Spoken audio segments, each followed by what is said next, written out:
Neuroconciencia, de Fundación AISE.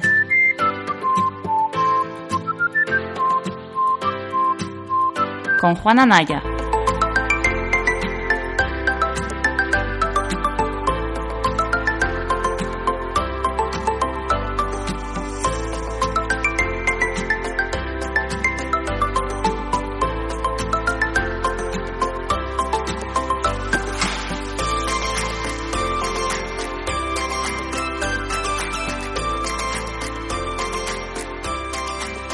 Bienvenida a Neurofisio Club, una tarde más. Hoy estamos a 13 de octubre de 2021. Creo que es el episodio número 18, si no me equivoco. Estamos ya en la segunda temporada. La verdad que el otro día haciendo cuentas, porque ya hemos empezado otra vez a subir los episodios al podcast de Neuroconciencia, pues parece como que llevamos toda la vida haciendo esto y en realidad empezamos hace muy poquitos meses.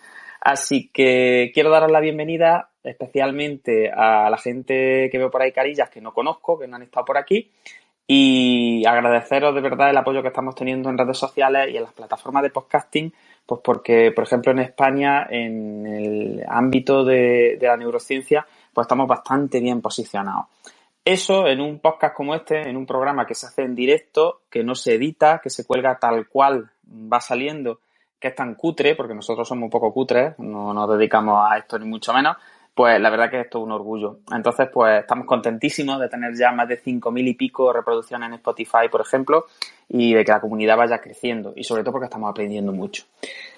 Bien, esta tarde va a ser una tarde pues de un poco filosófica, un poco teórica, porque vamos a hablar de un tema que es, pues bueno, hasta hace poco tiempo era un tema que se podía decir que era prácticamente neurociencia de frontera, ¿no? Como lo que se llama, que eran pues teorías, hipótesis que surgieron a partir de ciertas observaciones experimentales y que les dimos un nombre y fuimos hablando de ellos, se fue publicando bibliografía, pues sobre todo a partir de 2010, 2012, que empezaban ya algunos autores a señalar este tipo de cosas.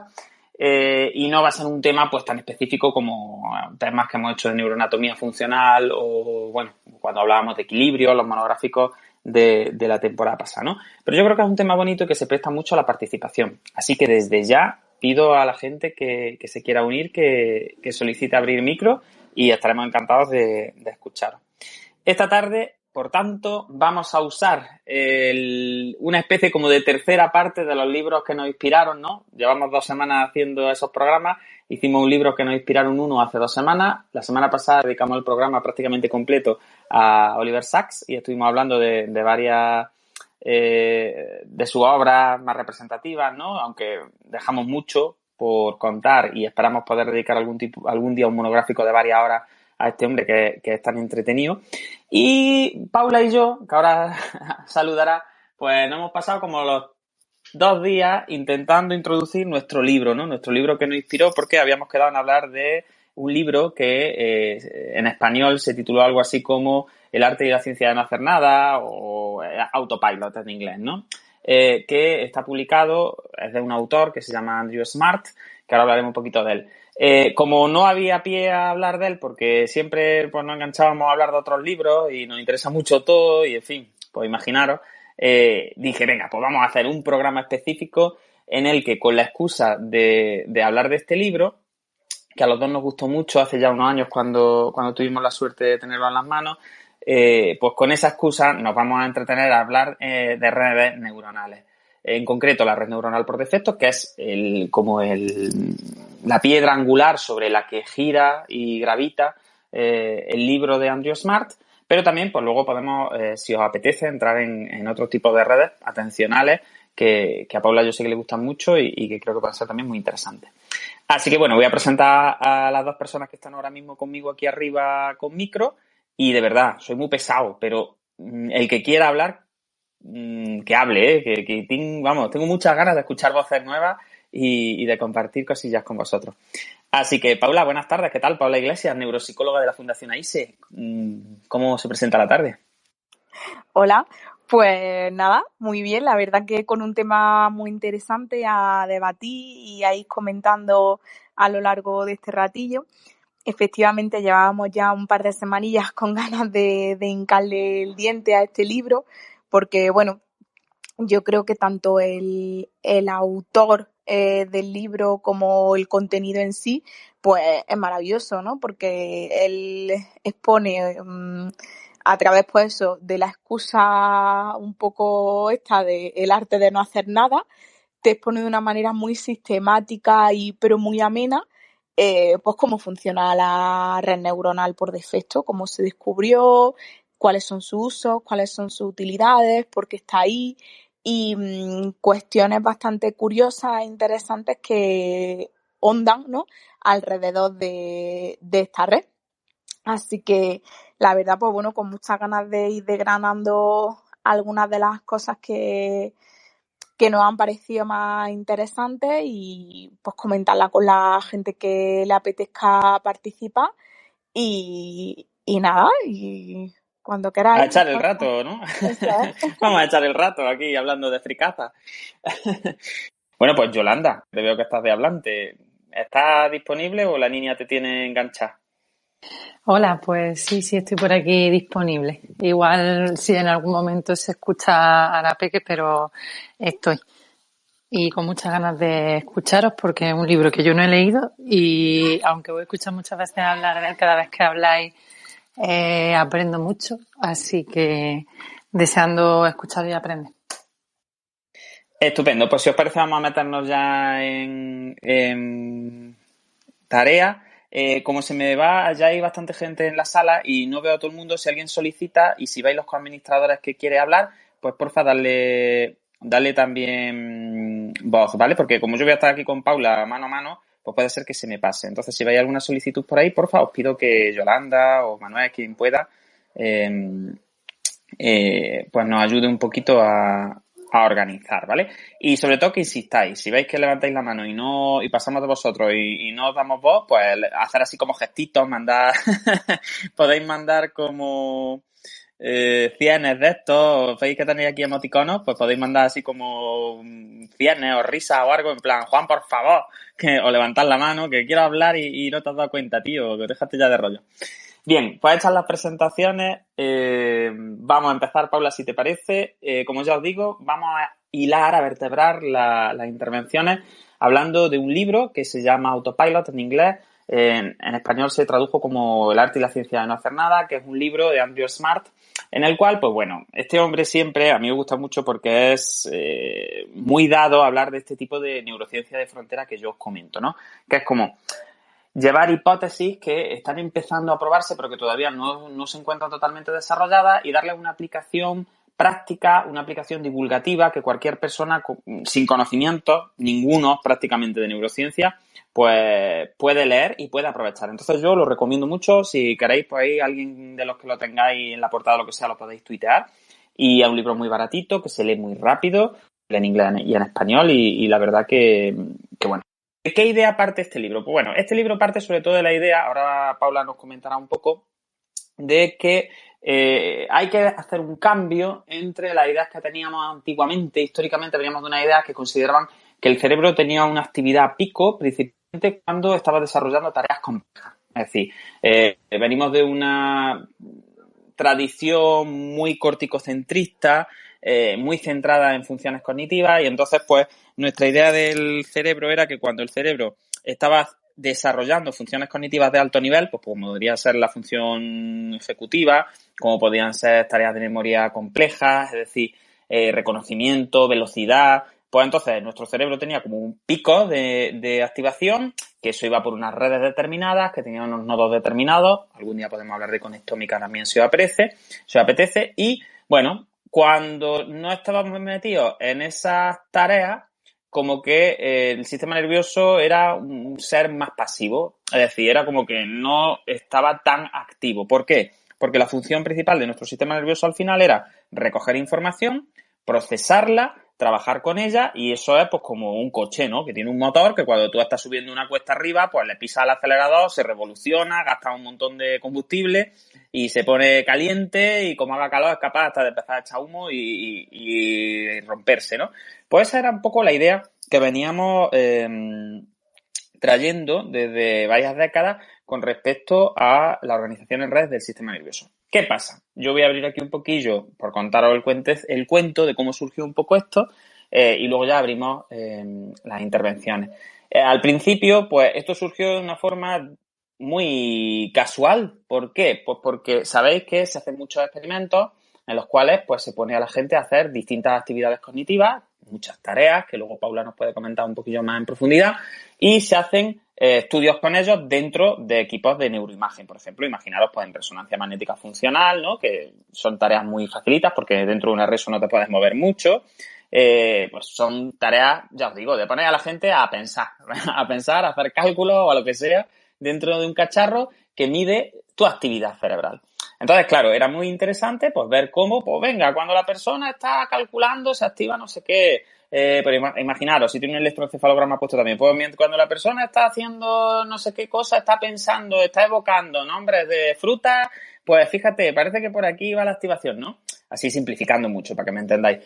Bien, ¿qué pasa? Que en algunos de esos experimentos se daban cuenta que aparecía una especie de ruido, como algo que tenían que filtrar, que era una actividad de ciertas áreas encefálicas, de las que hablaremos después más despacio si os parece y con más detenimiento, y que decían, esto es aquí una actividad que no, yo qué sé, será casi como eso, como un hallazgo, ¿no? Un ruido propio de las pruebas, pero que no nos sirve para nada porque realmente esto aparece cuando la persona no está desarrollando una tarea concreta, sino que nosotros ahí al tío no le habíamos dicho nada, le habíamos dicho a lo mejor descansa tranquilico que luego vienen más cuentas, y en el tramo de tiempo en el que esa persona estaba ahí como descansando de hacer cuentas, entonces se daban cuenta, nunca mejor dicho los investigadores, de que ahí aparecían ciertas activaciones.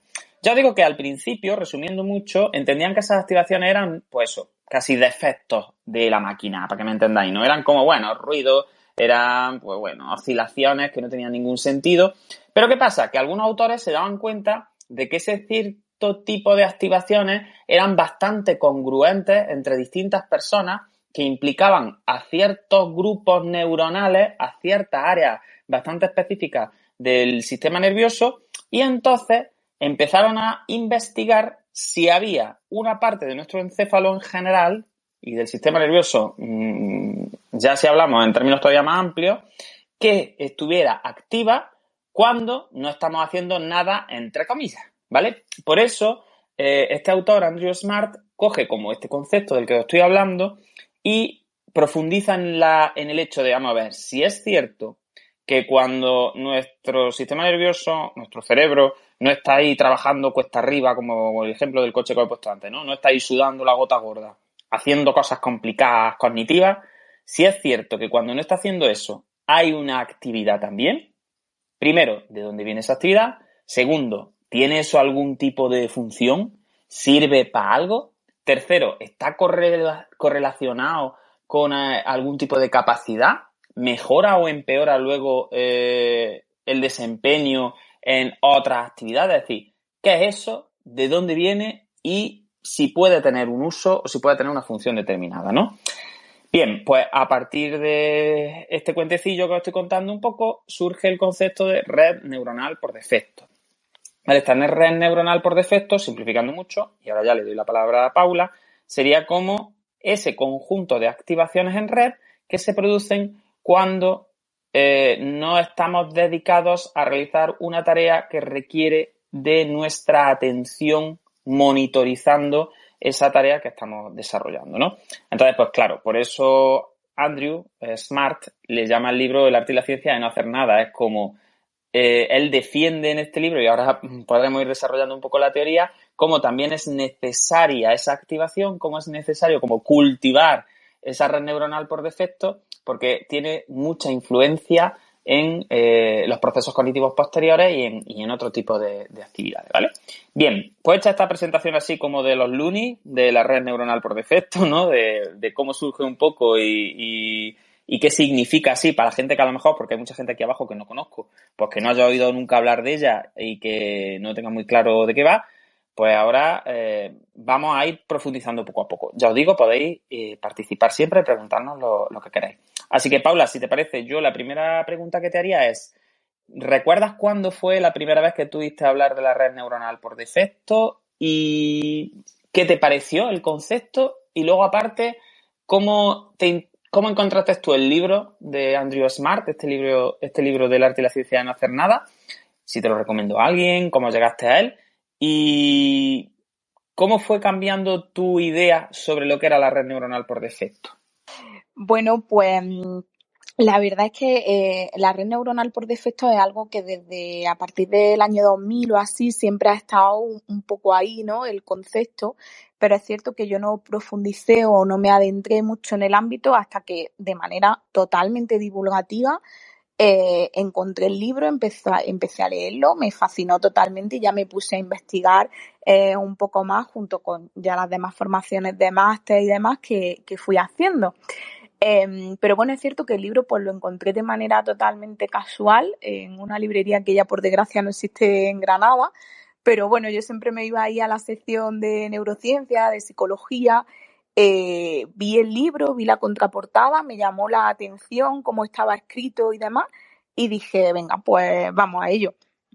Y empecé a leerlo y pues efectivamente no paré de salir de mi asombro de todas las cosas que contaban y que va un poco por lo que tú has ido ya introduciendo, ¿no? El hecho de que hay una serie de investigadores que se plantean una pregunta, como en todo estudio o en toda investigación, que en este caso era qué pasaba en el cerebro a nivel funcional cuando no se estaba haciendo una tarea a nivel, digamos, centralizada, a nivel focalizada, con un esfuerzo cognitivo concreto, ¿no? Y ellos tenían la hipótesis, como cuando se plantea cualquier estudio, de que cuando el cerebro no estaba focalizado en la resolución de una actividad o de una tarea, pues era como que su estado disminuía, su estado de activación, digamos, por decirlo de alguna forma, a nivel pues de funcionamiento metabólico, de consumo de oxígeno y demás, pues se paralizaba o bajaba de intensidad y demás. ¿Cuál fue su sorpresa cuando descubrieron que no solamente el cerebro no es que se parara o ralentizase la actividad, sino que la actividad tenía la misma o incluso mayor intensidad a nivel de actividad cerebral y de consumo metabólico, pero en otras áreas cerebrales, ¿no? Es decir, pues a lo mejor ellos planteaban una tarea pues, de corte muy ejecutivo, la resolución de un problema, una planificación, pues sabemos que las activaciones metabólicas están más correlacionadas con áreas prefrontales. Entonces, pues dijeron, bueno, pues probablemente cuando cese esta actividad, lo que va a correlacionar a nivel de activación cerebral, pues va a ser un descenso en estas redes y en general en el consumo de metabolismo del cerebro. Pero nada más lejos de la realidad, lo que pasaba era que esa actividad viajaba hacia esa otra zona. Y como tú has comentado, descubrieron que eso se producía con un patrón de consistencia cada vez que supuestamente el cerebro tanto estaba en reposo como en diferentes personas que expusieron a este estudio experimental.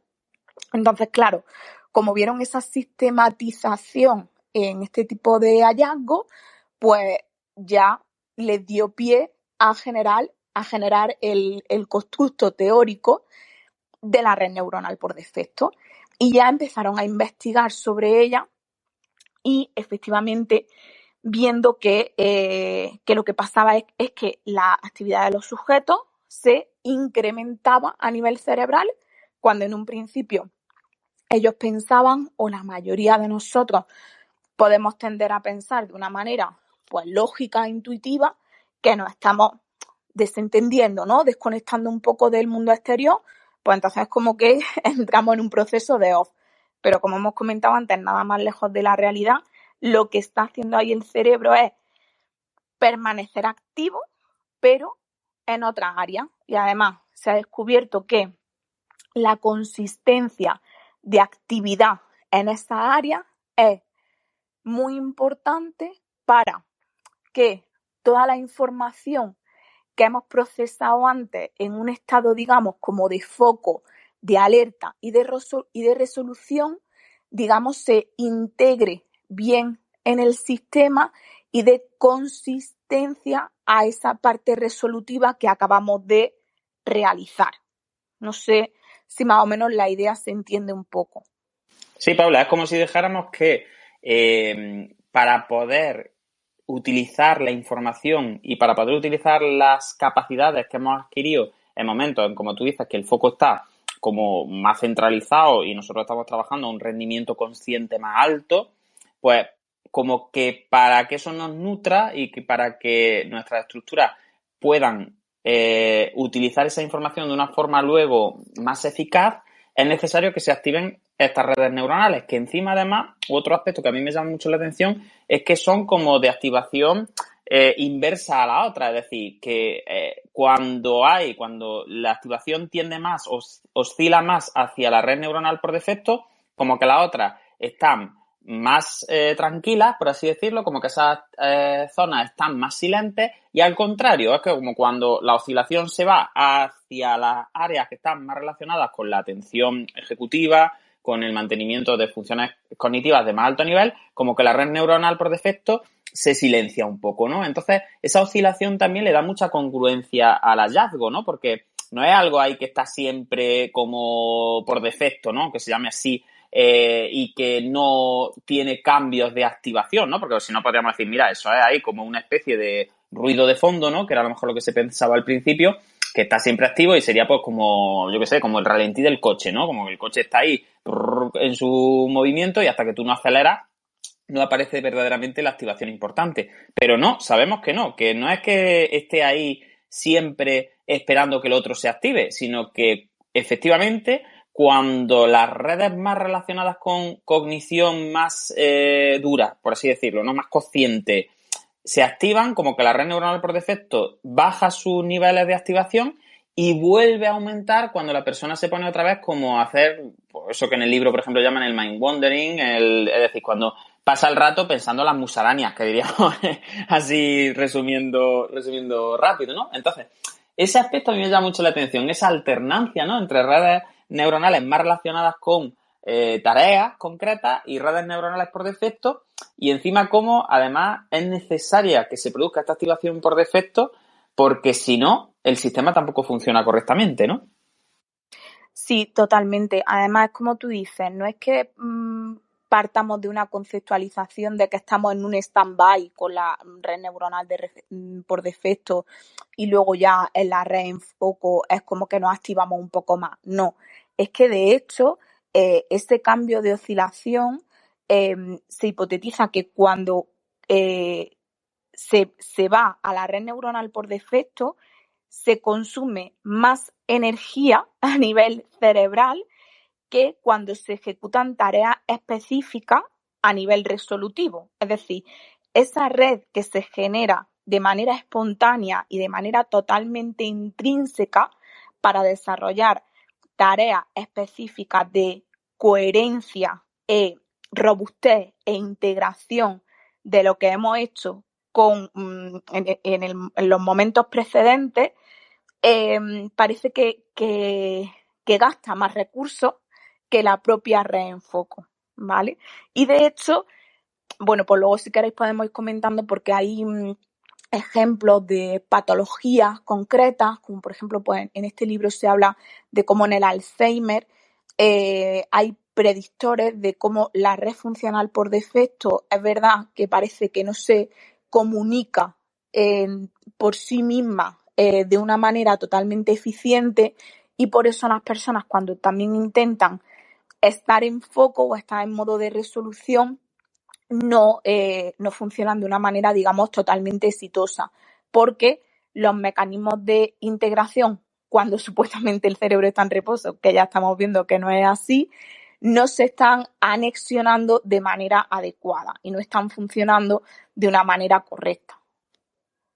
Efectivamente. De hecho, por ejemplo, en otras patologías, yo empecé a tomarme en serio la red neuronal por defecto cuando leí, por ejemplo, artículos que hablaban sobre los estados de mínima respuesta, ¿no? Cómo ya se están utilizando las activaciones en ciertas áreas específicas de esta red neuronal por defecto para poder como futurizar o prever que pacientes es más fácil que salgan de esos estados alterados de respuesta porque parece que el hecho de que se produzcan activaciones robustas, como tú decías, en estas estructuras de la red neuronal por defecto, y además el cambio de patrón hacia la red en foco, es decir, que se produzca esa alternancia, esa oscilación tan importante a la que ya el propio autor en el libro pues coloca en el centro, y ahora hablaremos un poquillo de cómo se pone el de nervioso cuando las cosas se hipersincronizan, ¿no? Y cuando no existe esa variabilidad y ese ruido intrínseco.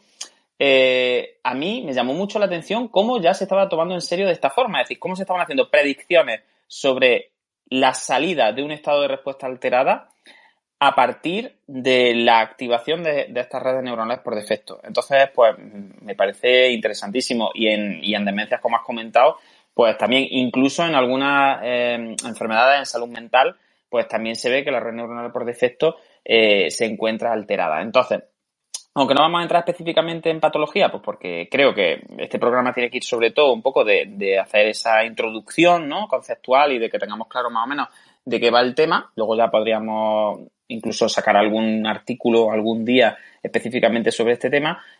Bueno, yo creo que podemos empezar, si te parece, pues localizando un poco la red neuronal por defecto, ¿no? Porque al final se habla de ella y parece que es como algo ahí etéreo que no tenemos localizado, que no sabemos por dónde anda. Entonces, si te parece, podemos empezar a hablar de estructuras que son características de esta red neuronal por defecto. Ojo, no queremos decir que el cerebro se divida en estructuras que tienen que ver con la red neuronal por defecto y estructuras que no tienen que ver con la red neuronal por defecto. Es decir, sabéis que eso no es así, que siempre se activa todo el encéfalo para cualquier cosa que hagamos, hasta para tirarnos un peo, es decir, para dormir, el encéfalo se activa, es decir, ahí no existe esa conciencia que nosotros tenemos muchas veces cuando vemos artículos, ¿no? En plan, y es que este área se activa y el otro no, se enciende la luz aquí y en el otro no se enciende. Es decir, no, el sistema nervioso siempre está activo, es decir, todas las neuronas están disparando constantemente. Lo que pasa es como que la oscilación prioritaria se desplaza hacia unas estructuras, ¿no? Entonces, hecha esta salvedad, para que nos quede claro que no es que haya estructuras que son de una red y estructuras que son de otra, sí quiero un poco repasar contigo, Paula, como qué partes de nuestro encéfalo están más relacionadas con esta red neuronal por defecto. Porque yo sé que hay algunas que son más conocidas, pues como pueden ser ciertas cortezas prefrontales, pero hay otras áreas, o algunas partes del parietal, pero hay otras áreas como el cúneo, el precuño, que son menos conocidas, incluso áreas subcorticales que también están relacionadas. Así que si te parece, haznos un viajecillo ahí un poco por estructuras que tú consideres que son interesantes desde el punto de vista de localización de la red neuronal por defecto, y vamos comentando, si te parece, curiosidades sobre ellas. Vale, pues por ejemplo en el libro el autor destaca algunas de estas zonas, como pueden ser la corteza cingulada anterior. También hay zonas mediales de la corteza prefrontal que parece que están dando consistencia a esta red neuronal por defecto, como tú bien has comentado, el cúneo y el precuño. Algunas áreas hipocampales y también parte de la corteza parietal lateral. La verdad que es interesante porque, bueno, áreas como el cúneo y el precuño se han relacionado con la conciencia, ¿no? Con el yo, y luego vemos pues que hay otras áreas como por ejemplo las hipocampales que también parece que están participando en la actividad de esta red, y que además se hipotetiza que lo que comentábamos antes un poco de las demencias y demás, que puede ser importante su actividad, ¿no? y la integración en esta red neuronal por defecto, porque parece que cuando estamos en este modo, ¿no?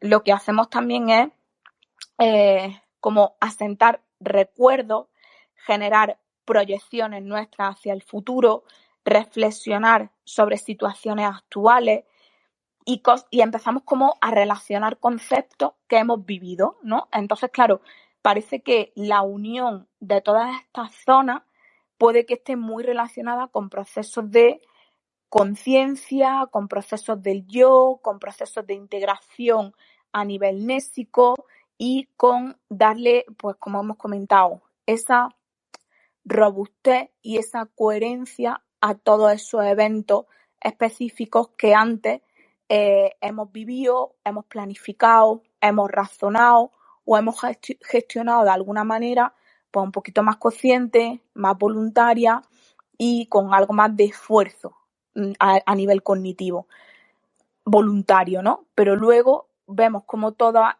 esta actividad necesita de otro tipo de integración y de coherencia que se da en esta red formada por esas áreas neuroanatómicas que hemos comentado, que están conectadas entre sí. Claro, Paula, porque además una de las funciones más interesantes que se proponen para la red neuronal por defecto, que ahora creo yo recordar, es, por ejemplo, el mantenimiento de la propia identidad, ¿no? Esa capacidad que tiene un nombre tan raro que no vamos a entrar, pero que al final es muy curioso cómo nosotros, a pesar de que cambiamos mucho, ¿no? A pesar de que tenemos memoria prácticamente desde que tenemos 4 o 5 años, o 6 años, ya con 7 o 8 años tenemos muchos recuerdos, y con 10 y con 15 también, y con 36 también. Y sin embargo, a pesar de que cambiamos por fuera, cambiamos por dentro, a pesar de que somos personas prácticamente distintas, ¿no? Esa sensación de unidad, de mantenimiento, como de consistencia en lo que somos, en identificarnos, en que cuando tenemos recuerdos, nosotros somos capaces de identificarnos como nosotros mismos en épocas muy lejanas y que posiblemente ni tendríamos el mismo cuerpo, ni tendríamos la misma cabeza, ¿no? Figuradamente y en realidad, ¿no?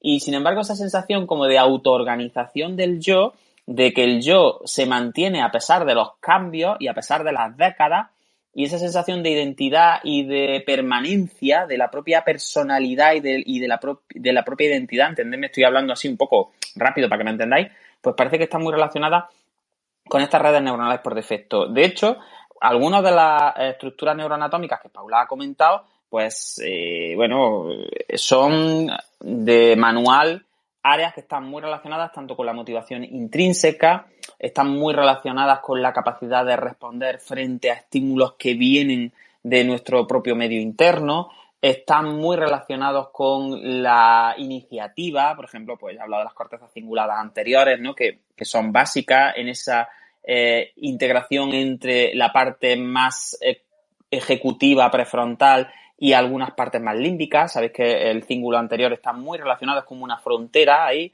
de integración entre esos dos niveles más emocionales que estarían representados por el sistema límbico, por la amígdala como la reina del sistema límbico, y luego zonas que tienen que ver más con cognición más fría como las zonas prefrontales. Luego las cortezas parietales, que son cortezas que están relacionadas con el espacio y están relacionadas con nuestro propio cuerpo. Son cortezas que recogen las sensaciones corporales y las llevan al yo, ¿vale? Ahí es donde se transforma, por así decirlo, hay una presión en una parte de mi cuerpo que en principio no debería tener que ver conmigo como persona, pero ahora ya me estás haciendo daño o me estás tocando en un sitio que me gusta o que no me gusta. Entonces, todas esas cortezas, si lo pensamos, tienen mucho que ver con memoria emocional, tienen mucho que ver con sensibilidad, tienen mucho que ver con motivación intrínseca. Cuneo y precuneo, pues sabéis que están ahí colocadas entre occipital y parietal también y están muy relacionadas con vías ascendentes que provienen, por ejemplo, de los sistemas reticulares, que son como el ON del encéfalo, ¿no? Es como un área que prácticamente proyecta hacia todo el sistema nervioso y que es una gran área de encendido, es como el stand-by prácticamente del sistema nervioso alto. Entonces, fijaros cómo es súper interesante que esta red al final pues relaciona estructuras que esencialmente están tan relacionadas por eso con la consolidación de la memoria, como al final con cosas muy emocionales, muy de vivencia y que no tienen tanto que ver con actividades dirigidas a una meta externa clara, algo que nos conviene o algo que tenemos que resolver, sino más bien como a metas internas, ¿no? Como a cómo nos sentimos y a que estamos contemplándonos a nosotros mismos, por así decirlo, mucho más que contemplando hacia el exterior, ¿no? Entonces, fijaros cómo al final la red neuronal por defecto es como una especie de espejo en el que nos miramos a nosotros mismos en contrapartida a esas otras redes que se ocupan más de tareas que tienen que ver con algo externo, con tareas que tienen que ver con un regalo o una satisfacción más relacionada con algo hacia una tarea externa. Entonces eso me parece muy interesante. Paula, no sé tú qué opinas, pero a mí me parece súper chulo. Sí, totalmente. De hecho, como el autor comenta en el libro, ¿no? Cada una de las áreas que constituyen esta red neuronal por defecto, pues eso, interviene en el pensamiento acerca de uno mismo, en procesos de reflexión sobre el pasado, el presente, el futuro, mecanismos introspectivos, es decir, son como muchas regiones que dan consistencia a la conciencia, ¿no? de uno mismo y a esos procesos de reflexibilidad. Entonces, parece que lo que asienta la red neuronal por defecto es como un yo coherente y continuo en el tiempo, ¿no? Es decir, tenemos ahí pues la red en foco que nos demanda determinadas cuestiones en momentos específicos, pero luego nuestra consistencia interna parece que nos la otorga o que gran parte de la responsabilidad, digamos, que tiene esa sensación pues de yo y de coherencia interna, no la otorga la red neuronal por defecto. De hecho, entrando un poco en más curiosidades, el autor desarrolla cómo efectivamente al estar en este estado, ¿no? Cuando nos encontramos en red neuronal por defecto, pues esa red neuronal tiene el poder, digamos, de acceder, gracias a esta activación en conjunto de estas áreas que hemos dicho, a diferentes tipos de recuerdos y de asociaciones que a lo mejor hemos ido estableciendo mientras que estábamos en foco, ¿vale? Mientras que estábamos como en esa red más resolutiva, digamos.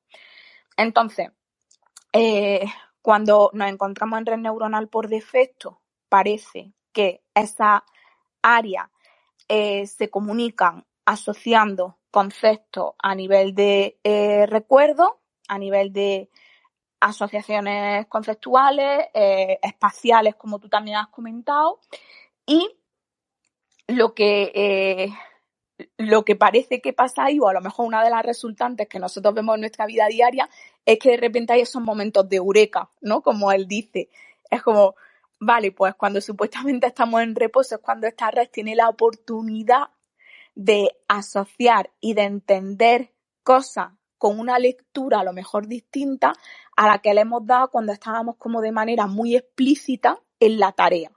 Entonces, él reivindica, ¿no?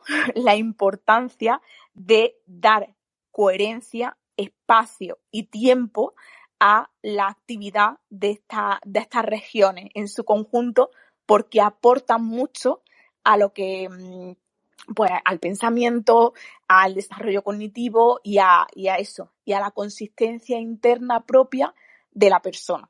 Sí, además yo creo que él rompe ahí una lanza brutal en el sentido que tú comentas, es decir, como que estas estructuras que nombramos, cuando se encuentran activas en red, lo que hacen principalmente es como realizar asociaciones que son más libres, más creativas, que se nutren más quizás de la emocionalidad y de la experiencia y son menos racionales en el sentido de como menos directas, ¿no? Entonces, claro, el autor lo que dice es, si tú estás constantemente metido en red en foco, que ahora hablaremos un poquillo de la red en foco, de las redes en foco, sí, tú puedes ir resolviendo problemas, tú eres un tío productivo, tú eres una persona que como que está todo el día de una forma muy, pues muy resolutiva, solventando, pero siempre lo vas a hacer de una forma mucho más estereotipada, es decir, porque la red en foco al final, como tienes todos los recursos puestos en que el funcionamiento sea lo más eficaz posible, al final no se presta a la creatividad ni se presta a que surjan formas nuevas de hacer las cosas o conceptos nuevos o asociaciones conceptuales nuevas, ¿no? Entonces él siempre defiende mucho el arte y la ciencia de no hacer nada, de decir, mira, desconecta el foco un poco, ponte a pensar en las musarañas, como os he dicho antes, ¿no? A pasear, a escuchar los ruidos de la naturaleza o a poner la mente en blanco, lo que se suele decir, ¿no? Porque ahí se van a establecer asociaciones utilizando la información que ya habías trabajado a lo mejor en el momento en el que estabas en un momento más de foco, pero esas asociaciones van a ser más creativas, más innovadoras y como que va a dar pie a que emerjan situaciones nuevas, como que emerjan conceptos novedosos. Y por eso él comenta que una de las peores cosas que le puede pasar a una institución, por ejemplo, una institución en trabajo, él se mete mucho con ciertas metodologías de organización del trabajo, que no, que le tiene una tirria que no puede con ella, pero sobre todo lo que dice es eso, que lo peor que puede pasar es que todo esté tan organizado y tan bien ejecutado que no dé pie a ningún tipo de error ni a ningún tipo de creatividad basada en el error. Entonces, por ejemplo, él habla mucho de este tipo de organizaciones y dice que realmente son organizaciones enfermas, ¿no?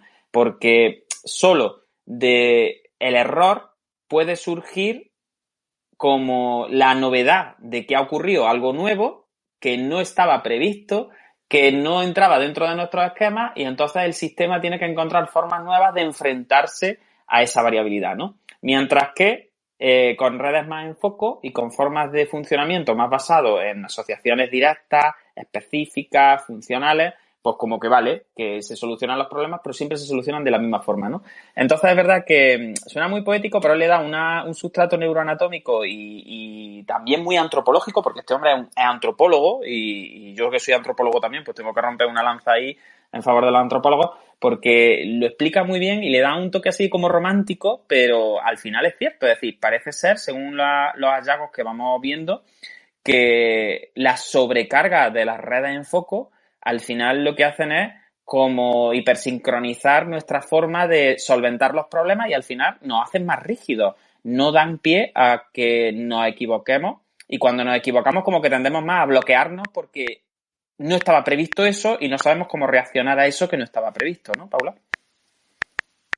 Sí, de hecho, bueno, él hace una crítica, una lectura en el sentido de que cuenta cómo efectivamente hay áreas pues que están muy ocupadas en el día a día en detectar errores, en supervisar el resultado de lo que estamos haciendo, en monitorizar constantemente nuestra actividad.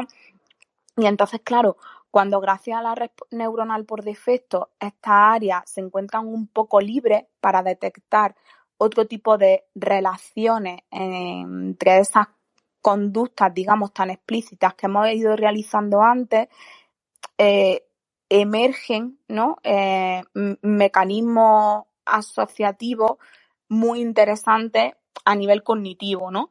Entonces, al final, él lo que hace es que le da mucha importancia y hace mucho hincapié en la necesidad de que haya momentos en los que el cerebro esté ante este supuesto ocio, que es como nosotros lo conceptualizamos, pero que como estamos viendo por todo lo que estamos comentando, no para nada está en estado ocioso, ¿no? Sino que está identificando causas concretas, está dotando de sentido a las diferentes experiencias que hemos ido viviendo, está generando coherencia entre esas experiencias. Así que, bueno, la verdad que ahí él lanza una lanza, valga la redundancia, a favor de este estado y también pues eso, pues dice la importancia, por ejemplo, en población infantil, ¿no? Pues de que tengan sus momentos de aburrirse, supuestamente, que no son de aburrimiento, porque sabemos que, y además eso lo vemos, ¿no? También en los niños, que cuando están en esos estados es cuando son más creativos. Incluso nosotros, ¿no? También lo típico que se dice, uy, se me ocurrió en la ducha, ¿no? Mientras que no hacía nada, supuestamente, esta pedazo de idea. Entonces, la verdad es que él ahí rompe una lanza a favor de este tipo de cambios en los estados porque considera que es muy, muy beneficioso para una adecuada actividad cerebral.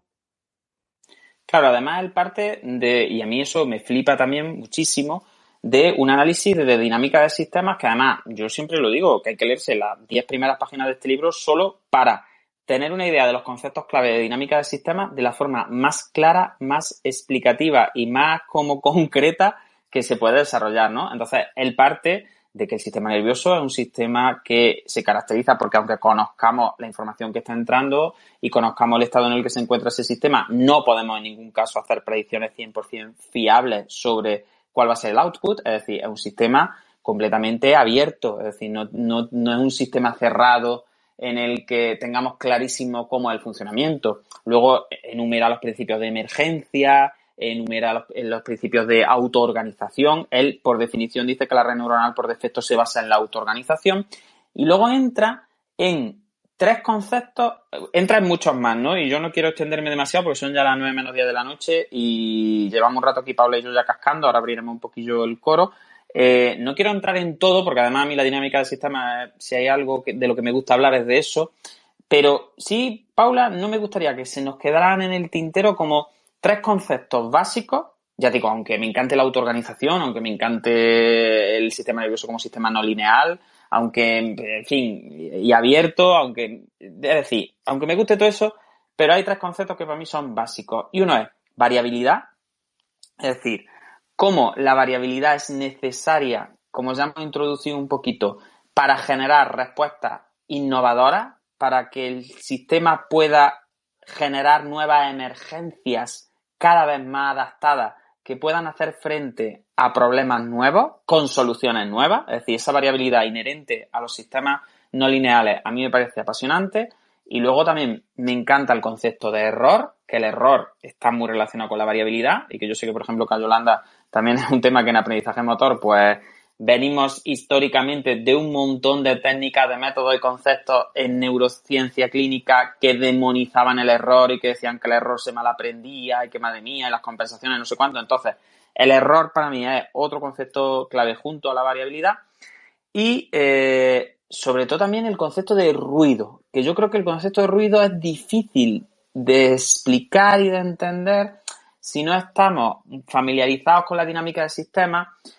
El ruido está muy relacionado con otros conceptos como es la resonancia estocástica, que es un poco más árida y que ya si algún día queréis nos podemos meter en el podcast en estos conceptos que a lo mejor son como más complicados de entender, pero que son muy chulos desde el punto de vista filosófico y que nos pueden ayudar mucho en la evaluación y tratamiento y sobre todo pueden cambiar la forma en la que atendemos el movimiento.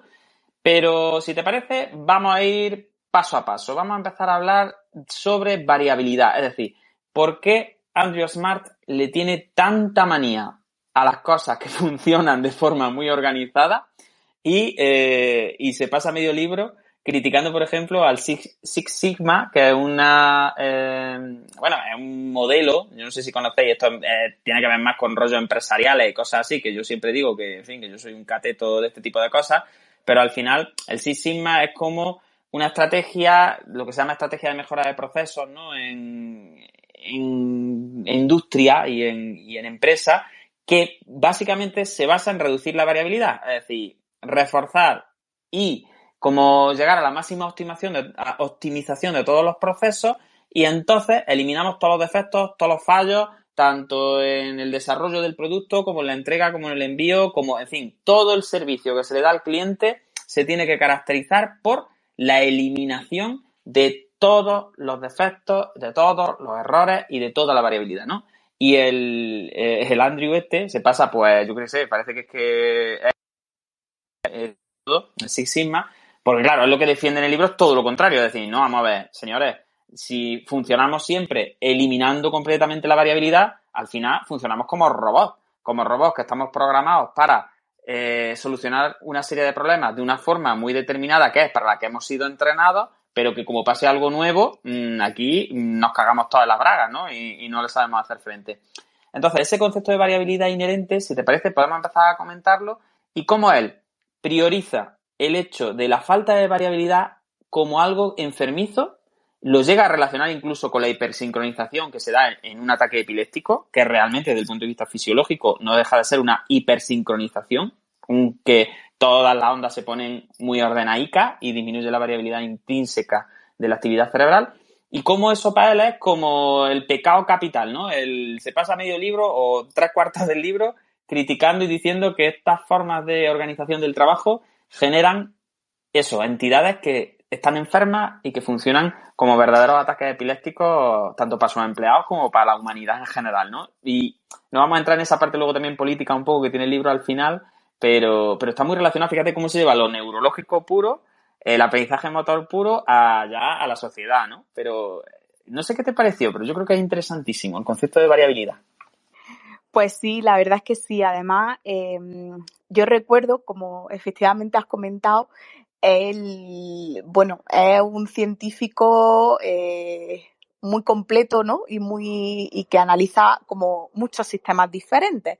Entonces a mí me quedó muy claro la defensa que él tiene del concepto de variabilidad cuando, antes de explicarlo a nivel cerebral o de forma correlativa, la verdad que no lo recuerdo bien, explica también lo que es la variabilidad del ritmo cardíaco. Entonces cuenta que la variabilidad del ritmo cardíaco es una variación que hay en los periodos de tiempo entre los latidos a nivel consecutivo. Entonces, por lo visto, esta variabilidad del ritmo cardíaco refleja la capacidad que tiene el corazón para adaptarse rápidamente a circunstancias cambiantes que pueda haber en el entorno mediante la detección de estímulos impredecibles, ¿no? Es decir, pues de repente pasa algo, el corazón tiene que cambiar esa adaptabilidad y por lo tanto tiene que ser más variable en los ritmos cardíacos que emite.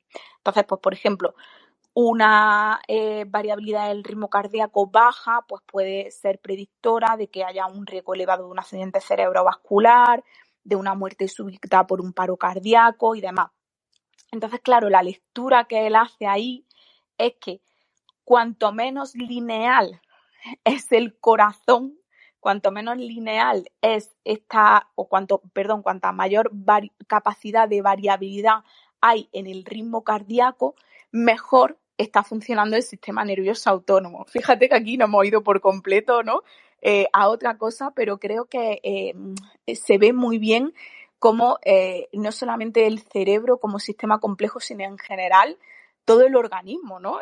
Funciona un poco De hecho, así. Paula, fíjate que él lo dice muy bien, que el único corazón en el que no hay variabilidad y en el que la HRV, ¿no? Que este concepto de la variabilidad cardíaca es cero, es decir, no hay ninguna variabilidad, es el corazón que tiene un marcapasos. Es decir, porque el marcapasos sí se asegura que la distancia entre latido y latido sea como la misma. Entonces, fíjate que este concepto yo lo leí también la primera vez en el libro y luego lo he visto en entrenamiento y lo he visto, por ejemplo, en investigaciones que se están haciendo ahora sobre epilepsia, sobre salud mental, en depresión, en ansiedad, que correlacionan precisamente la variabilidad en frecuencia cardíaca, pero no la variabilidad en velocidad, no que el corazón vaya a 80 o a 60, sino que la distancia entre latido y latido sea variable, porque un corazón puede ir a 60 pulsaciones, pero no tiene por qué tener siempre la misma distancia entre pulsación y pulsación.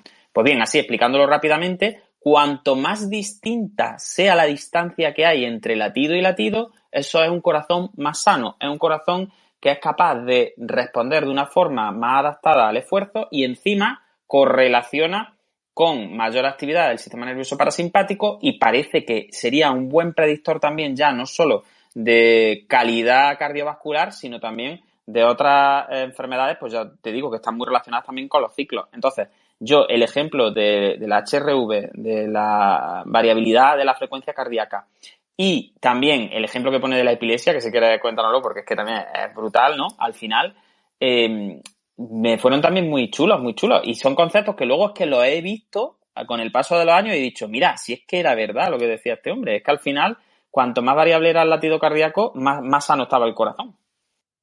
Totalmente, la verdad es que bueno, son lecciones magistrales, ¿no? Que él te va describiendo ahí, detallando en el libro y que conforme lo vas leyendo dices, madre mía, si es que ahora todo cobra sentido, ¿no? Y bueno, efectivamente parece que lo que acontece cuando hay una crisis epiléptica pues es algo bastante similar.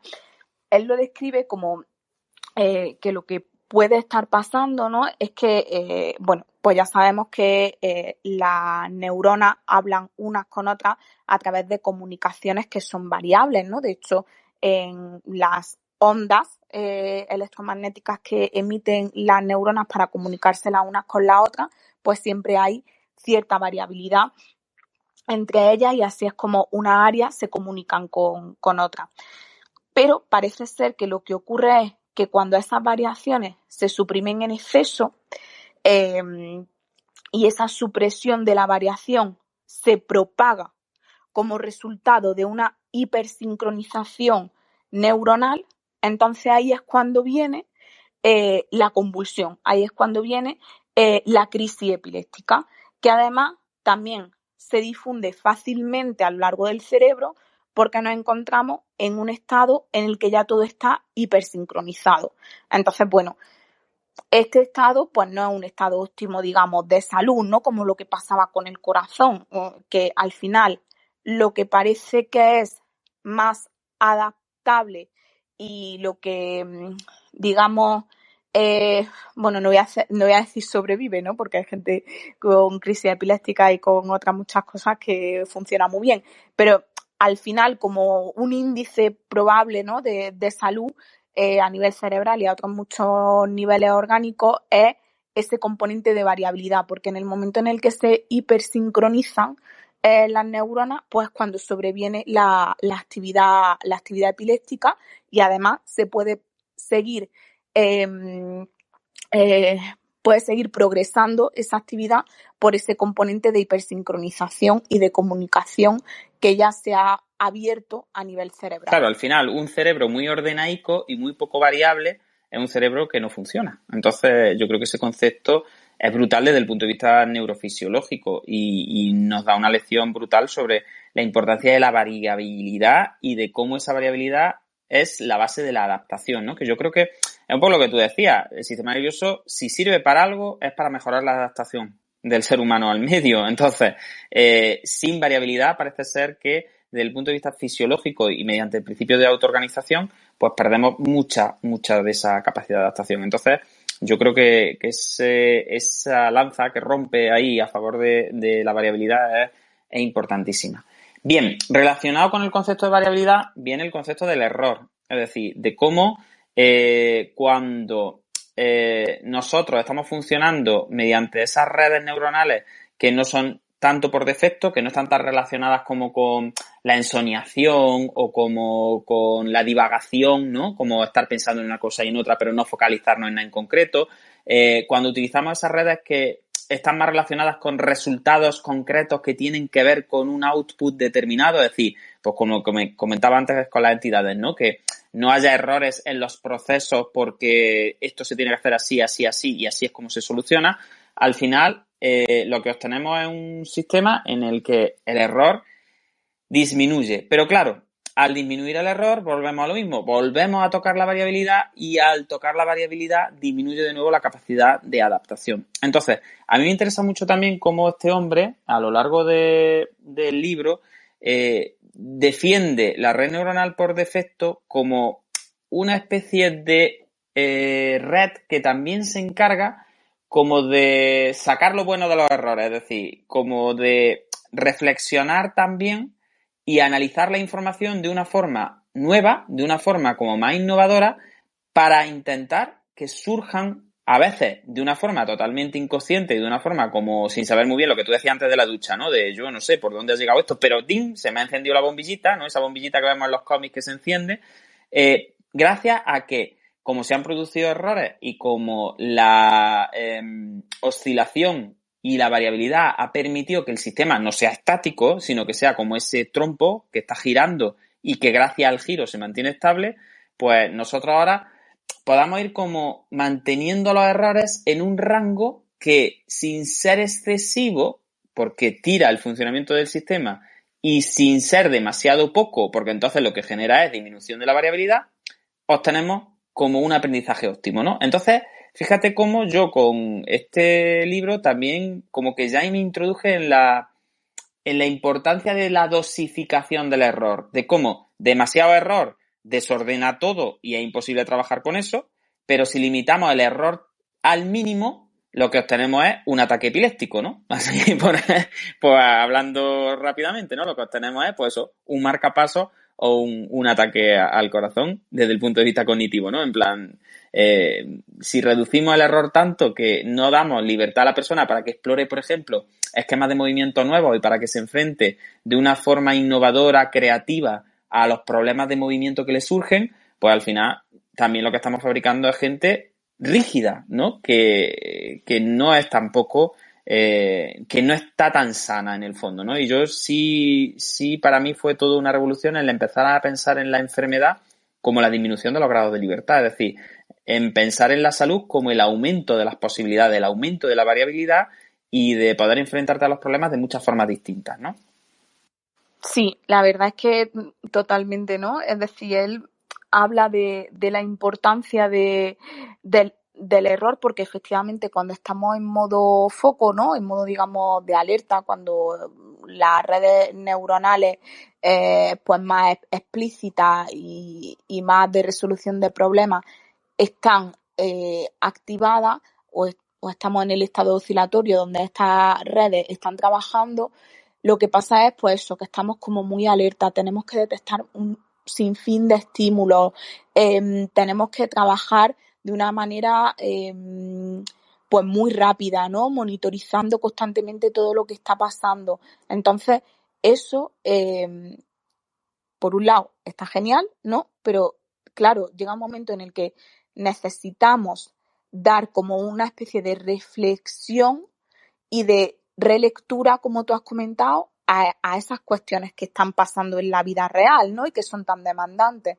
Entonces, claro, gracias a la red neuronal por defecto, nosotros tenemos la capacidad de detectar cosas que a lo mejor no hemos podido detectar cuando estábamos en foco y de darle una interpretación flexible, distinta, una generación de opciones diferentes a la que a lo mejor no hemos podido descubrir o dar respuesta cuando estábamos en ese proceso tan demandante a nivel explícito y a nivel consciente.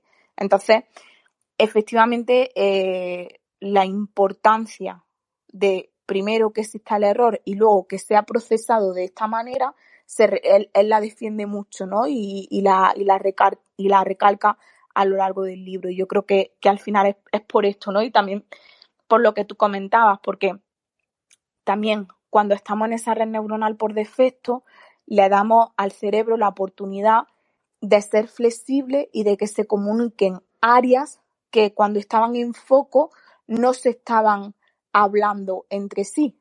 Entonces, cuando tenemos la oportunidad de estar en ese supuesto estado de reposo, es como que áreas que no se podían comunicar antes, ahora sí se están comunicando y tienen la oportunidad de generar opciones alternativas, innovadoras, diferentes a las problemáticas que habían surgido en ese modo en foco, ¿no? Claro, además, yo creo que es súper interesante cómo él llega a decir que tenemos un gran problema porque hemos como hecho un 1 a 1, o sea, hemos relacionado directamente el aprendizaje con la disminución del error a cero. Y para él, el verdadero aprendizaje es la disminución del error, pero tiene que seguir habiendo errores en cierta medida, porque si disminuyen completamente los errores y la persona no se equivoca nunca, no está ejecutando ningún tipo de errores, porque él entiende que siempre se está enfrentando a los mismos problemas, en las mismas situaciones y dando las mismas respuestas, que ya se ha comprobado que son eficaces. Por tanto, entiende que si una persona no se equivoca nunca, al final está haciendo de todo menos aprender, porque es como que está funcionando como si fuera una especie de robot. Es decir, como vale, yo ya te he enseñado la tabla de multiplicar, tú te has aprendido la tabla de multiplicar ya, para adelante y para atrás, en plan 2 por 3, 6, 2 por 4, 8, 2 por... No te equivocas nunca, el error ya se ha ido a cero, pero entonces yo no puedo decir que tú hayas aprendido realmente nada, sino que simplemente estás haciendo lo mismo en respuesta a unos estímulos determinados, pero sin ningún tipo de eso, sin ningún tipo de capacidad de adaptación nueva. Por tanto, a mí eso me llamó muchísimo la atención, porque yo como fisio también siempre, aunque no he sido yo muy de ramalazo correctivo con mis usuarios, pero siempre la idea era que una persona adquiría destreza cuando el error se iba hacia cero, cuando tendía a cero. Y sin embargo, este hombre lo que nos dice es, no, Juan, no, aprender no es que los errores tiendan a cero. Aprender es que los errores se mantengan oscilando dentro de un rango que permita la eficacia, es decir, que permita que tú seas eficaz en el desarrollo y en la resolución de esos problemas, pero que te enfrenten de vez en cuando a cosas novedosas para que tú sigas desarrollándote. Porque si no, al final lo que te has transformado es pues en un brazo robótico que está en una cadena de montaje y que, claro, no se equivoca nunca porque ya está, porque se ha transformado en un bicho que no tiene conciencia, ¿no? Y que está ahí repitiendo siempre lo mismo una y otra vez. Yo sé que Yolanda tiene que estar deseando participar. Estáis muy callados, Yolanda, Manuel, Elisa, que estáis por ahí. Si alguien quiere de verdad participar, al final nos estamos marcando aquí un pimpinela a la Paula y yo. Y no sé si queréis decir algo. Yo os doy la oportunidad. No sé, ¿alguien por ahí quiere aportar alguna cosilla antes de que sigamos Paula y yo? Que lo estáis contando muy bien, entonces no puedo apostillaros mucho. Aparte, bueno, no, que es verdad que yo la parte que cuenta Andrew Mar de aprendizaje la conozco, pero solo por algunas citas que me habéis ido pasando, pues cuando he ido buscando cosillas sobre aprendizaje motor y sobre orientada a la tarea, que creo que es algo de lo que luego también vais a hablar. Y bueno, quizás sí que en lo que tú dices, ¿no? En lo que estamos refiriendo al error y al aprendizaje, pues sí que llama un poco la atención en que quizás lo que los autores, tanto Andrew como otros autores, como Smith, que hablan más de aprendizaje motor, suelen hablar como error. Creo que es un concepto que todos tenemos como muy demonizado y que no tenemos tampoco muy claro cómo es, ¿no? Sino que error simplemente se puede considerar cualquier pequeña desviación de la conducta que tú deseabas realizar y la que realmente ha hecho, o el movimiento que tú querías hacer y el que realmente ha hecho, que generalmente se entiende el error como algo más grave, ¿no? O se ha caído o demás. Eso por un lado. Y luego también, así pensando, ¿no? Cuando estabais hablando de que el error, la falta de flexibilidad y el aprendizaje sin error a veces pues significa más bien enfermedad, ¿no? Pues he estado pensando en algo que estuvimos hablando hace un tiempo pues con Paula, con Ana, que es también terapeuta aquí en la fundación y demás, cuando se presentaban, ¿no? Los modelos con los que se ayuda a los niños, por ejemplo, a la hora de aprender tareas nuevas. Y fíjate que cuando se plantea, por ejemplo, el aprendizaje de una nueva tarea con un niño con dispraxia, precisamente se hace eso, se hace una rigidificación, se hace una disminución brutal del error, se hace una disminución brutal de la variabilidad y de los grados de libertad que el niño puede manejar. Y yo creo que eso es precisamente por lo que habláis, ¿no? Porque los sistemas nerviosos que no funcionan pues del todo bien, pues necesitan al final reducir los grados de libertad y necesitan quizás pues que nosotros controlemos la cantidad de errores desde fuera porque no podemos. Entonces, eso quizás Paula os puede hablar un poco más porque tiene más experiencia, pero creo que es una forma chula de verlo. No sé cómo lo veis vosotros. Pues muchas gracias, Yolanda. Un segundillo, Paula, que ha subido Inspector Mode, que le acabo de dar la palabra y su parte vamos a saludar porque siempre que sube alguien nuevo que no está en el coro, pues creo que hay que darle la palabra. ¿Qué tal? Cuéntanos. Preséntate un poquillo y cuéntanos lo que quieras. Tienes que abrirte el micro porque... ¿Hola? Ahora sí te escuchamos, sí, perfectamente. Cuéntanos. Bueno, perdonad por la voz, es que hoy normalmente yo hasta ahora habría salido de trabajar, pero estoy con la garganta regular y he aprovechado y digo, pues lo voy a escuchar así en directo. Y bueno, enhorabuena también, yo he escuchado varios podcasts vuestros y la verdad muy interesante. Yo me dedico un poquito más a temas de dolor, más que a temas a nivel neuro puro, pero y todo lo que habéis estado comentando también tiene mucho que ver con las teorías de la codificación predictiva, ¿no? No sé, me imagino que lo habéis comentado antes, no lo sé. Yo, por meter un apunte o algo así, aparte de lo que es el error, por lo que yo he estudiado de momento, también al cerebro, aparte de preocuparse por por reducir por evitar cierta variabilidad y por evitar el error, más que evitar el error como tal, lo que está más preocupado es por la tasa metabólica respecto al error. No sé si la habéis comentado y me lo he perdido yo porque he llegado un poquito más tarde, pero bueno, pues sí, es un aporte que os puede interesar. O sea, más que trabajar en función de si se equivoca o no, o en los estímulos, lo que busca es los errores que le cuesten menos tasa, o sea, menos tasa metabólica respecto a su predicción inicial.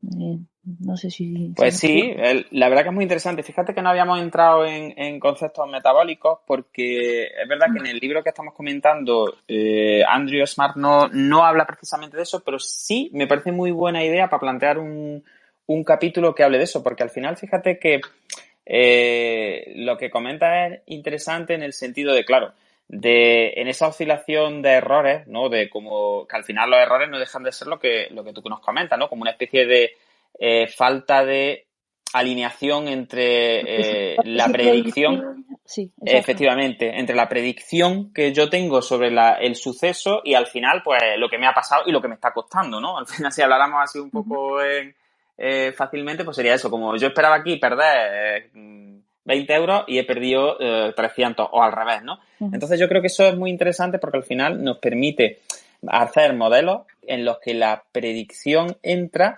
y de nuevo el sistema nervioso ya no tiene ese Evalúa. papel pasivo, efectivamente, evalúa y hace hace un modelo interno en el cual tiene que, en cuestión de poco tiempo, contemplar también eso que tú estás diciendo, porque al final esa es la vida, es decir, el metabolismo es lo más importante porque al final es el dinero con el que juega y son los recursos con los que cuenta, ¿no?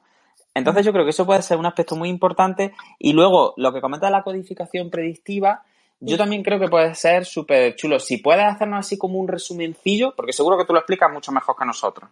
Si te Uy, dedicas a dolor, seguro que sí. o lo dejamos para otro día, lo que a ti te No, apetezca. a ver, puedo intentar hacer una introducción, pero es que yo soy muy mala para improvisar. Pero bueno, Ah, bueno, por lo que quieras. la codificación predictiva funciona, digamos que el cerebro, pues como muy bien has explicado tú, tiene un modelo interno, ¿no? Respecto a lo que espera, respecto a lo que sucede tanto internamente como externamente. Ese modelo interno funciona, está todo el rato en una constante retroalimentación que va de dentro a afuera y que está todo el rato generando hipótesis todo el tiempo respecto a lo que puede predecir en el futuro. Entonces, cuando va generando su propio modelo, no lo hace respecto a lo que cree que hay, sino a lo que cree que puede predecir. Eso se llama codificación predictiva. Entonces, a partir de ahí, las diferentes redes neuronales, por eso muchas veces incluso la red neuronal por defecto es variable en función de cada sujeto, porque está sujeta al aprendizaje de cada una de las personas y respecto a lo que es significativo para cada persona. Por tanto, antes se hablaba un poco de una red pasiva y ahora se habla de una red de saliencia, es decir, una red que también tiene que ver con los propios contextos que son los que van autoconfigurando esa red.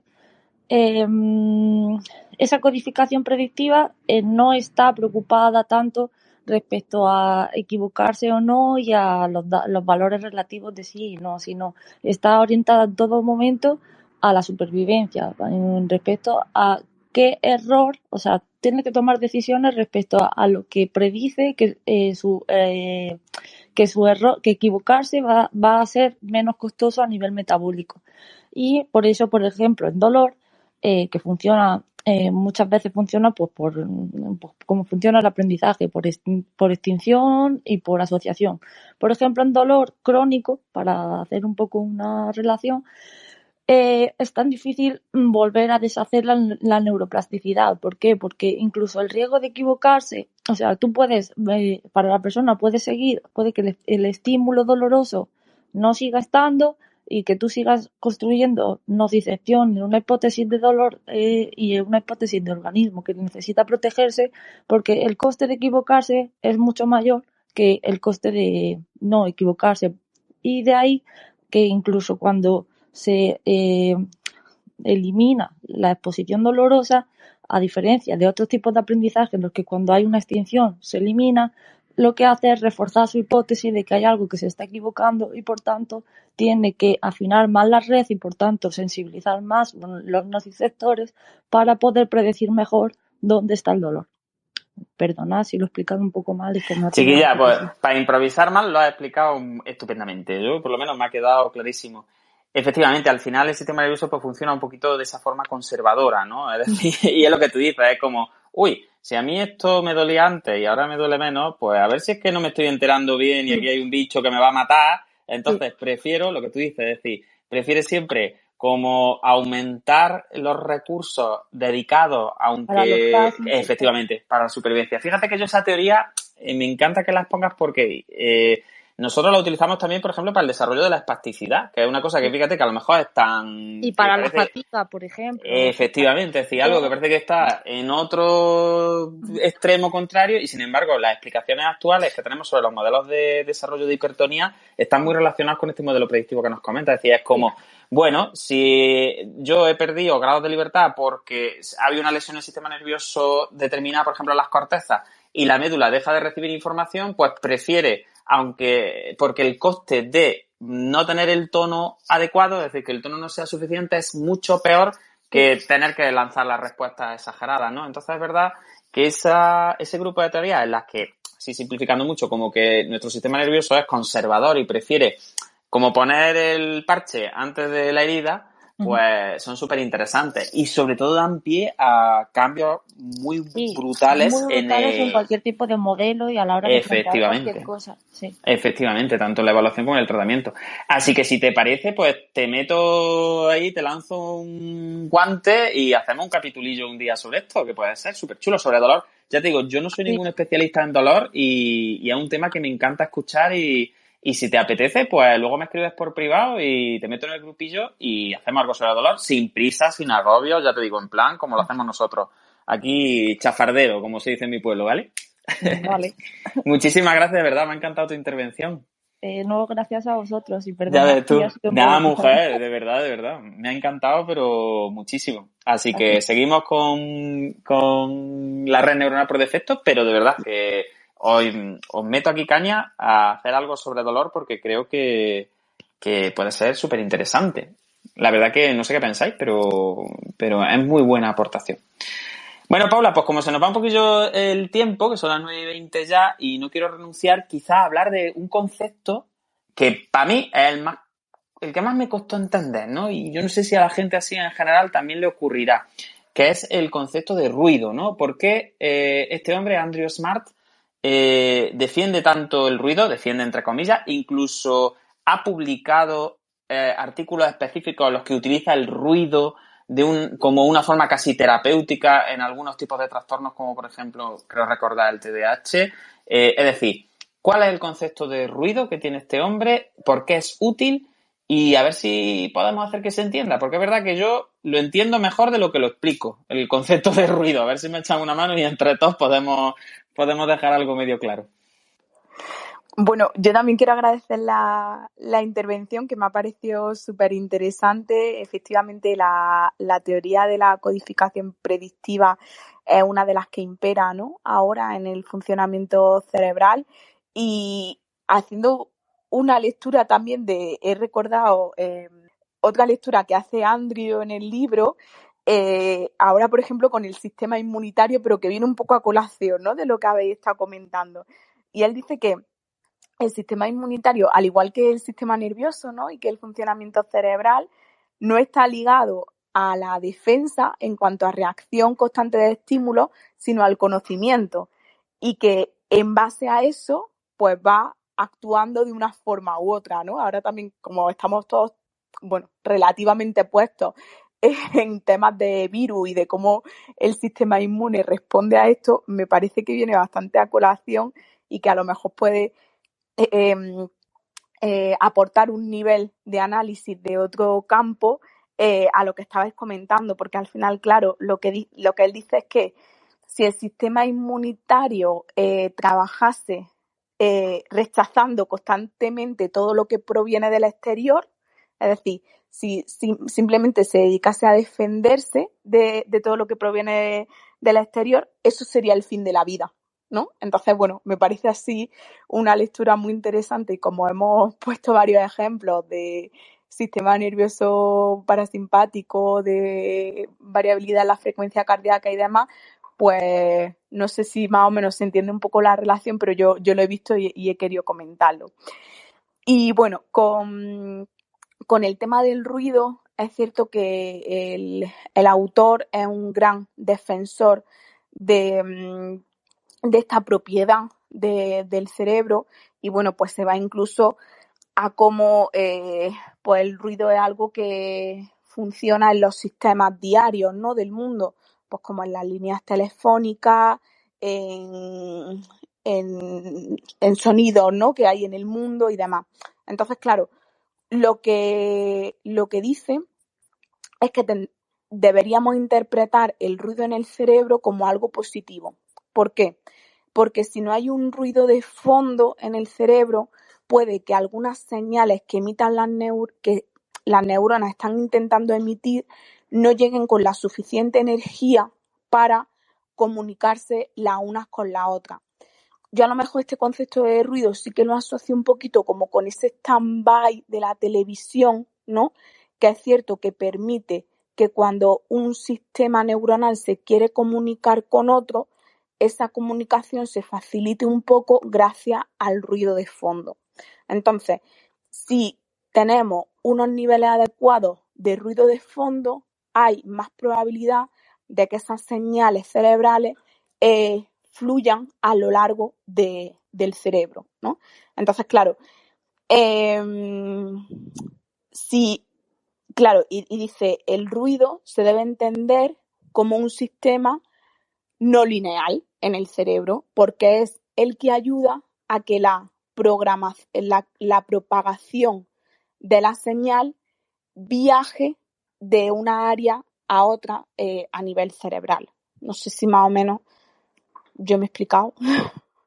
Sí, es un concepto complejo, sobre todo porque cuando pensamos en ruido siempre pensamos en algo que va contra, o sea, que entorpece, ¿no? Tú piensas la propia palabra, ¿no? Es ruido, tú dices ruido y es como que te molesta. Es como el ruido nos molesta, el ruido como que se interpone entre nosotros y lo que queremos hacer entre nosotros y nuestro descanso, ¿no? Entonces, como ruido, tenemos que entender un concepto que es más físico realmente y que tiene que ver más con, ya digo, con ciertas propiedades como las resonancias estocásticas, y como que no vamos a entrar mucho porque no es el objeto del podcast y creo que quedaría demasiado técnico quizás, pero sí quiero que tengáis en cuenta eso, es como en el momento en el que hay un sistema que está oscilando, en el que existen distintos nodos que se comunican entre sí, hay como, claro, nosotros no podemos entender la propagación del sistema nervioso como algo ordenado, que la gente es como en misa, ¿no? Que dice, a ver, todos de pie, todos sentados, ahora hablo yo, calláis vosotros, ahora cantamos, ahora... Es decir, realmente nosotros lo que tenemos ahí es una pechada de células que tienen la característica de despolarizarse y de lanzar chispazos, ¿no? Entonces, claro, hay un momento en el que el autor defiende que en la actividad neural es importante no solo la variabilidad en el sentido que decíamos antes, que explicábamos tanto cuando hemos estado hablando de la codificación como cuando hablábamos del error como forma de aprendizaje, sino que además tiene que haber un nivel de información, un nivel de actividad que sin tener ningún significado explícito, es decir, sin tener ninguna funcionalidad expresa, no estar codificado como algo que sirve para nada en concreto, sí va a hacer que darían los estados basales de activación de las distintas áreas y entonces se facilite saber cuáles de esas activaciones son prioritarias con respecto a las otras. Para que me entendáis un poco, yo siempre se lo explico así a los alumnos, esto no es del todo científico ni está del todo bien explicado, pero es verdad que es un concepto que quizá pues bueno, nos cueste explicar de otra forma y a ver si el ejemplo pueda servir, ¿no? Vosotros imaginaros que estáis en una sala en la que todo el mundo estuviera muy en silencio, ¿no? Entonces, si todo el mundo está muy en silencio, cualquier persona que habla como que se escucharía igual, ¿no? Y al final no se podría identificar bien el mensaje porque, claro, todo está en silencio, entonces yo hablo, habla otro, habla otro, habla otro, y entonces hay un momento en el que pueden pasar dos cosas. Que todo el mundo hable al mismo volumen y entonces se genera un ruido, pero ese ruido es como una cosa que no tiene sentido ni ningún significado. ¿Y qué pasa si alguien que estaba hablando detecta ese ruido y quiere que se le escuche por encima del ruido? Que tiene que aumentar la intensidad de la voz. Entonces tiene que aumentar la intensidad de la voz y es como que por encima del murmullo esa voz como que resalta, ¿vale? Es como que de repente una voz como que adquiere una calidad en el mensaje distinta porque abajo hay un murmullo. Entonces tú, en medio de ese murmullo, oyes una voz que tiene un volumen mucho más alto, que la entiendes mejor y que sea basado en ese ruido de fondo que hay, en esa información que no tiene ningún sentido, como para señalarse, ¿vale? Entonces este concepto es algo parecido a eso, para que me entendáis así rápidamente. Es decir, tiene que haber cierto grado de oscilación como autónoma, como ese stand-by que comentaba Paula, que tiene que diferir entre sujetos, como comentábamos antes, que tiene que depender del entorno, que tiene que depender de las tareas, de la educación, de las experiencias previas a las que se ha enfrentado la persona, y ese nivel como de información que no es necesaria para el desarrollo de la tarea, todos esos estímulos al final lo que hacen es como obligar al sistema a la oscilación hacia la tarea que quiere resolver, ¿no? Entonces un poco ocurre como eso, es decir, si estamos en un entorno totalmente controlado, en un entorno en que las variables siempre se presentan de la misma forma y en el que no hay ningún estímulo que no forme parte del plan organizativo de la tarea, este autor defiende que el aprendizaje tampoco se produce, porque volvemos a lo mismo, es como que el sistema no tiene que enfrentarse a la variabilidad del ruido. Sin embargo, como ocurría con el error, si metemos más ruido de la cuenta, lo que hacemos sería entorpecer por completo la tarea, porque entonces ya lo que haríamos sería transformarlo en una interferencia, el ruido pasaría a ser una interferencia potente y entonces, claro, la interferencia al final lo que baja los rendimientos al suelo. Pero también sabemos que cierto grado de interferencia lo que hace es mejorar la actividad y que se produzcan mejores sincronizaciones entre las áreas que se ocupan de formar estas redes atencionales. Entonces, para que entendáis un poco el concepto de ruido, ese es como un grado de activación que, sin estar directamente relacionado con factores que son importantes para la tarea y que son como muy vitales para ella y que a lo mejor no nos están aportando ningún tipo de información para la tarea ni para el desarrollo de la función, sí ayudan a que estímulos que de otra forma no estarían generando ningún tipo de efecto puedan ser significativos dentro del sistema y entonces se lleven la oscilación hacia las redes, hacia la área que nos interesa potenciar más, ¿no? Entonces este concepto de ruido a mí me parece muy, muy bonito porque, ya os digo, yo siempre me lo llevo todo a la neuro y sobre todo a toda esa historia que hemos tenido tanto en el que el aprendizaje motor estaba asociado siempre, como hemos dicho antes, a evitar completamente el error, a juzgar siempre la maestría y la automatización en términos de error cero, como decía Andrew Smart con el Six Sigma, ¿no? En plan, cuanto más protocolizado esté todo y mejores seamos y menos nos equivoquemos, mejor funciona todo. Y también con el ruido ocurría lo mismo, era como que en el tratamiento y en la evaluación tenías que asegurarte que el paciente recibía siempre la información necesaria, codificada de una forma adecuada y como muy en consonancia con el desarrollo de lo que tú querías que el paciente enfrentara. Entonces, es verdad que eso dio lugar como a unas vías de tratamiento que estaban muy encorsetadas, que eran muy poco creativas, muy poco innovadoras y que generaban mucha inapetencia y por parte del paciente y una adherencia muy baja, muy baja. Y entre otras cosas yo creo que era por esto. Y en el caso de infantil, yo creo que tener en cuenta los conceptos de este tipo, como por ejemplo el concepto de ruido, yo creo que es vital, porque es que los niños aprenden así también, de esa forma. Es decir, los niños necesitan todas estas teorías que salieron sobre los entornos enriquecidos, que luego se nos fueron de madre y ya aquello era, como yo decía, aquello ya era el despiporre sensorial más que estimulación sensorial, ¿no? Porque ya se nos fue la cosa de las manos.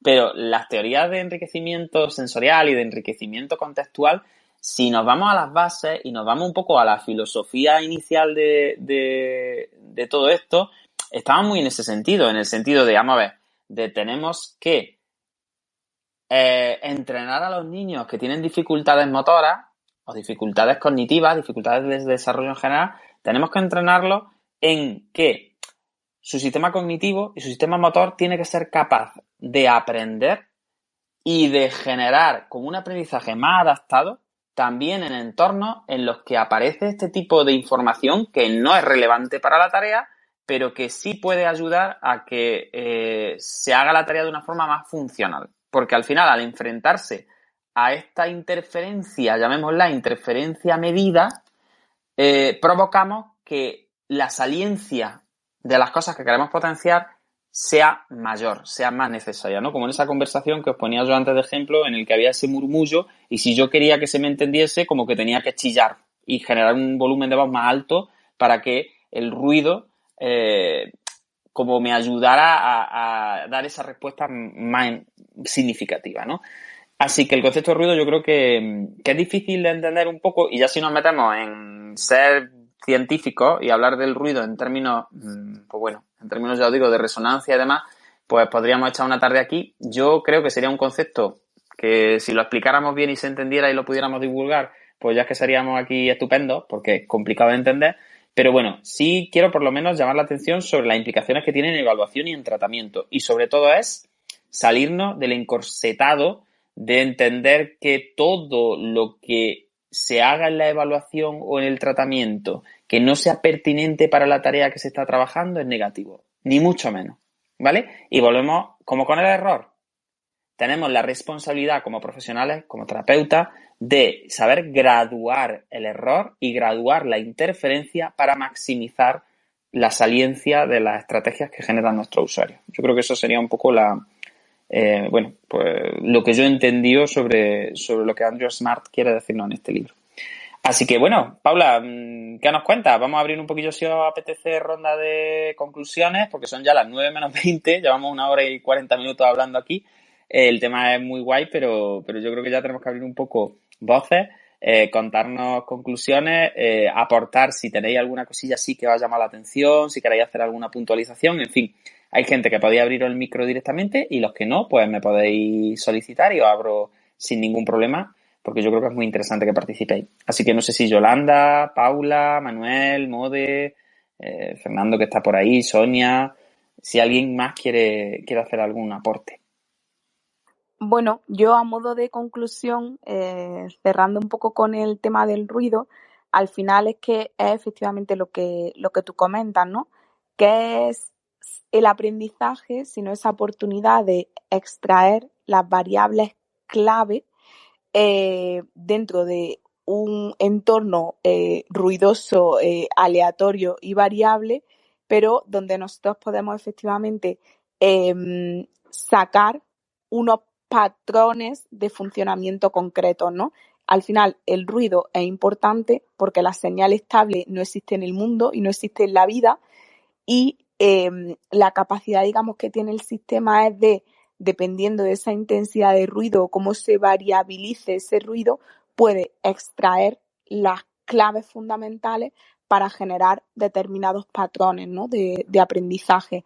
Entonces, la verdad, pues que es también otro de los conceptos fundamentales de los que él habla en el libro, que también defiende y que efectivamente nosotros tenemos que intentar graduar con la carga óptima, ¿no? Para que la persona pueda hacer frente, pues, a esa gestión del error, a esa gestión del ruido y que tenga unos resultados exitosos, pero siempre que tengan cierto grado de reto o de desafío para que pueda generar estrategias y herramientas que le ayuden a ser más adaptativo, ¿no? Porque cada vez el mundo y la vida se hace más complejo. Claro, es un concepto que está súper relacionado con las perceptual clues que hablaban en teoría ecológica. Si vamos relacionando así, estamos aquí un poco como con la red neuronal por defecto nosotros, ¿no? No sé si es que no estamos muy centrados, pero yo oigo hablar y a mí se me vienen pues, como cuando antes hablaba en Spectator Mode sobre el tema que planteábamos en dolor y la relación con espasticidad, etcétera. Codificación, pues al final a mí, yo te estaba oyendo hablar de ti y digo, pues sí que Paula, parece que estás hablando de las claves perceptuales de la teoría ecológica de control motor, ¿no? Que al final era la gente que se basa en ecológica para tratar y para evaluar, pues yo siempre cuando he hablado con ellos lo que me dicen es, mira, a mí me da igual el cerebro, me da igual la neuroanatomía y me da igual todo lo que no pueda generar yo un cambio real. Y entonces lo único que valoro es cómo la persona es capaz de identificar las claves que son como excepcionalmente importantes y totalmente necesarias para regular la tarea que va a realizar y cómo maneja esas claves perceptivas en el desarrollo de esa resolución de problemas que al final es el movimiento. Y ya está, y así se quedan. Y dice, mira, a mí el sistema nervioso me la bufa porque yo el sistema nervioso, como no lo puedo ni operar, ni toquetear, ni... Entonces, cuando te voy a ti hablar de esa sacar, ¿no? La información importante de un mundo ruidoso y de un mundo que tiene todo ese tipo de información que no es tan, tan importante para la tarea, pues fíjate, hay gente, las que trabajan de teoría ecológica, que básicamente se basan única y exclusivamente en eso, con muchas más cosas, evidentemente, pero que como que priman especialmente esa capacidad, ¿no? Esa capacidad de identificar las claves perceptuales que son básicas. Bueno, Yolanda, pues no sé si nos quieres contar algo. Manuel, Mode, yo estoy aquí por ya que me deis el cierre, como yo digo. Que llevamos mucho rato aquí filosofeando. Yo creo que ha estado interesante, pero quiero escucharos, a ver si estáis dormidos o no. Manuel, no has dicho nada hoy. ¿Alguna cosilla? Manuel es que está de oyente, ni siquiera está de hablante esta tarde, yo no sé. Esto es una pena. Bueno, pues muchas gracias a todos.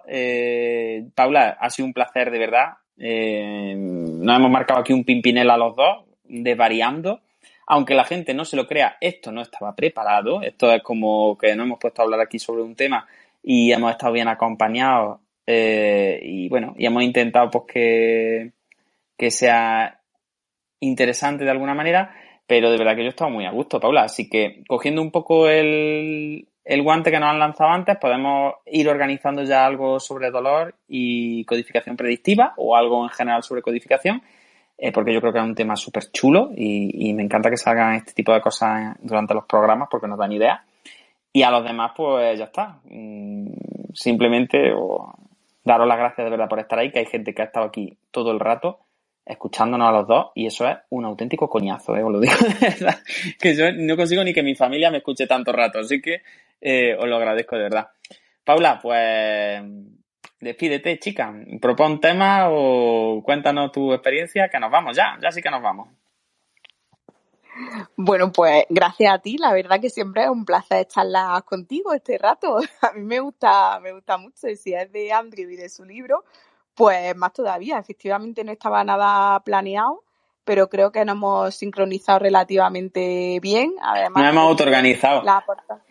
Total. Además, como Paula ahora está de baja maternal, pues claro, no nos vemos tanto, nos charlamos por aquí, Paula. Nos lo tomamos así, ¿no? Total. Sí. Y eso, además, creo que las intervenciones que ha habido han sido muy interesantes, que se han abierto ahí unos campos nuevos que pueden ser súper chulos de debatir, de generar un espacio concreto para ello. Y bueno, pues que muchas gracias, que para mí siempre es un lujo estar aquí y poder hablar sobre estas cosas que nos encantan. y nada, que cuando queráis, pues más y mejor, esperemos. Pues nada, os emplazo al miércoles que viene, que seguramente a las 8 de la tarde estaremos aquí en Twitter Spaces otra vez, mientras volvemos a Clubhouse, a ver si nos dejan empezar a grabar otra vez las sesiones, o nos quedaremos aquí, ya veremos a ver. Y ya está, que todos los miércoles a las 8 de la tarde, sea aquí en Twitter, sea en Clubhouse, tenemos la sala Neurofisio Club, que estáis todos completamente invitados, que nos encanta teneros ahí a todas y que ya está. No sabemos todavía el tema que vamos a tocar porque siempre lo decidimos 2 días antes y no nos lo preparamos, pero bueno, yo creo que eso es parte de la gracia y del encanto que tiene esto. También os recuerdo que hay un grupo de Telegram en el cual vamos preparando los temas y, bueno, vamos diciendo, pues venga, ¿de qué hablamos de qué hablamos esta semana? Venga, ¿quién se anima? No sé cuánto, ¿quién modera? Así que si queréis entrar en el grupo de Telegram me podéis escribir un privado y estoy encantado de agregaros sin ningún tipo de compromiso y de verdad que participéis y que nos divirtamos un poquillo aquí. Creo que este foro es interesante principalmente por eso, porque no nos tomamos las cosas tan en serio, porque creo que hablamos de temas con cierta profundidad y que son interesantes, pero pues al final con la humildad de que, como yo digo, todo esto dentro de 50 años será mentira y al final nos gusta, pues eso, charlar por charlar y compartir todo esto todas juntas. Así que nos vemos el miércoles que viene. Hasta luego, chicas. Pasar muy buena semana y que el movimiento os acompañe, como yo siempre digo, ser buenas. Hasta luego. Buenas noches.